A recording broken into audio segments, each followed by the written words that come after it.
You can see 9/11 on video and on the news, but until you stood there with it on fire, I can't even describe in words what it looked like in real life. It was just horrific. With firemen and policemen who hadn't been home in a week, who were sleeping on the ground.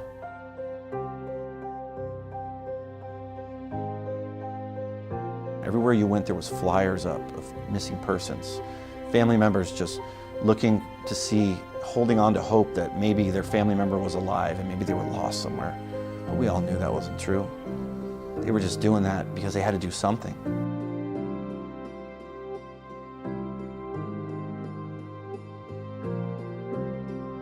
And the feeling of anger that you got when you stood there was just tremendous. Like, you wanted to go get these guys that did this to us. It was really personal.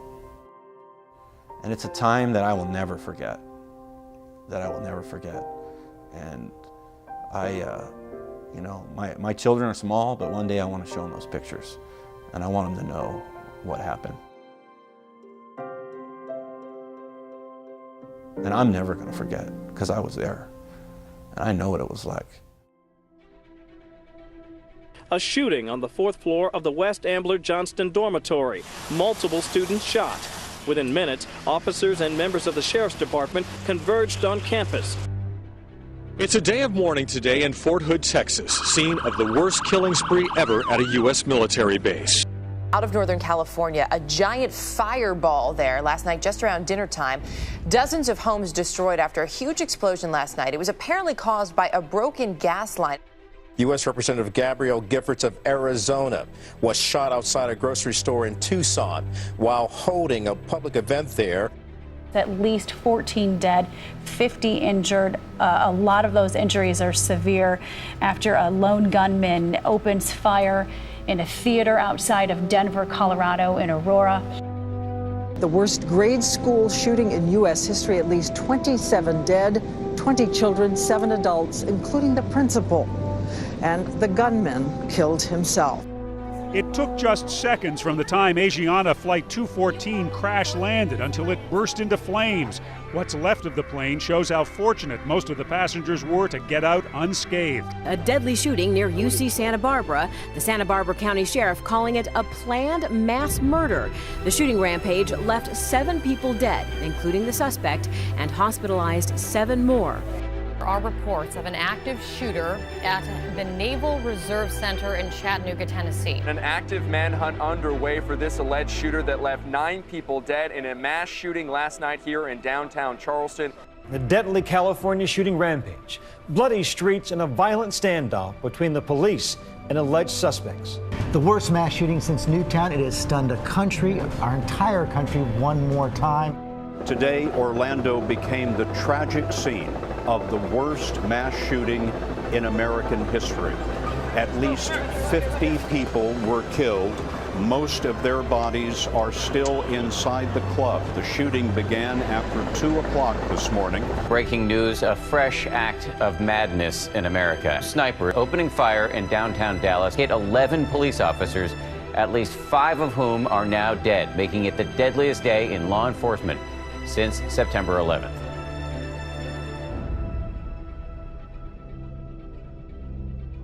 In 2013, April 15th, Marathon Monday, our city came under attack.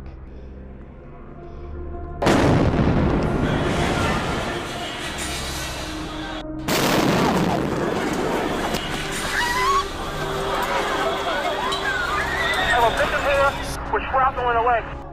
Immediately I heard on the radio, get us every single available ambulance in the city down here. We're gonna need more ambulance here. We need some more ambulance. It's just, the feeling was just so right in your stomach, you know, it was just, you knew that it was bad. I was only about a minute away from the finish line and I started to pull down there, and it was just a sea of people running towards me. The manhunt began the minute after the bombs went off. I want all the SWAT teams to go back to the base right now and get their rifles, get their gear. And our mission was to hunt down those terrorists. They left over 280 victims, 6 people dead in our city, and one of them was a child, and it was personal.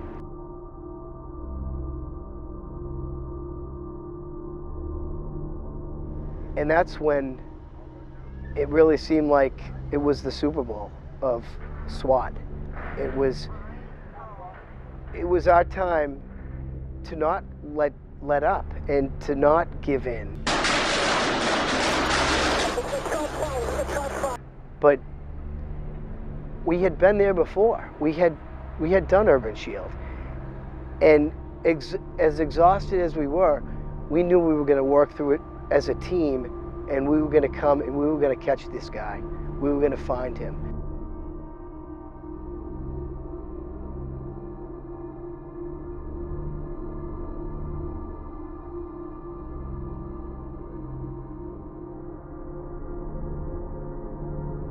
The suspect in custody.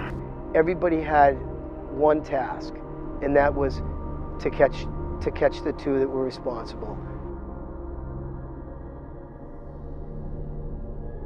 The first responders really, they did their job that day, and they did it well. Good job, well done.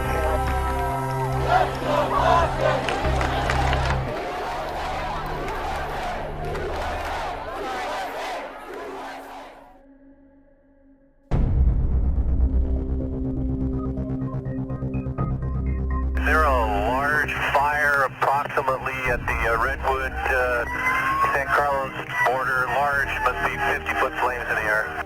We've got multiple houses. We're trying to get close. We have extreme heat. We have possibly several blocks on fire at this time. It appears that this is some sort of natural gas explosion.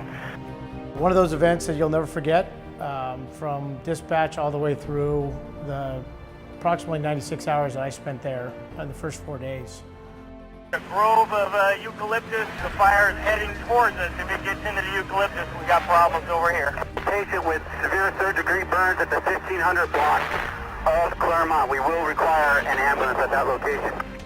To say that we were overwhelmed is an understatement. We had 85 engine companies respond in the first 24 hours. We counted on resources throughout the Bay Area to respond and actually throughout the state to help us and aid in the multifacets of a large incident like that.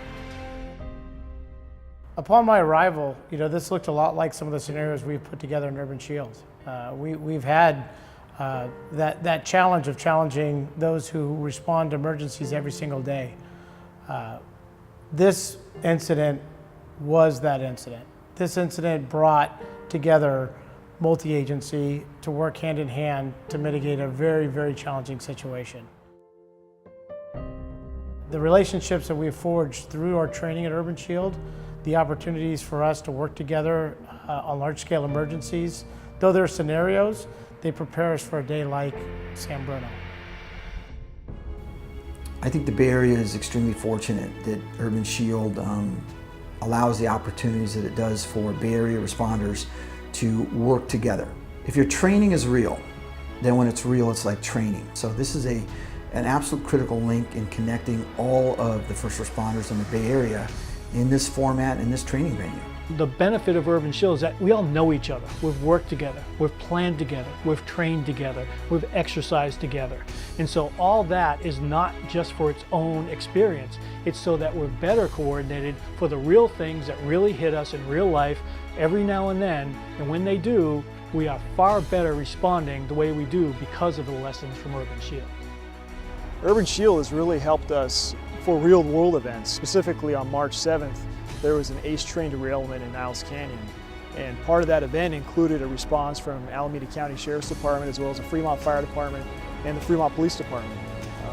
Officers and firefighters and everybody that arrived really established unified command, started off with rescue task force operations, casualty collection points, and everything that Dr. Morrissey has talked about in the past, specifically Urban Shield related, really helped us respond to that event.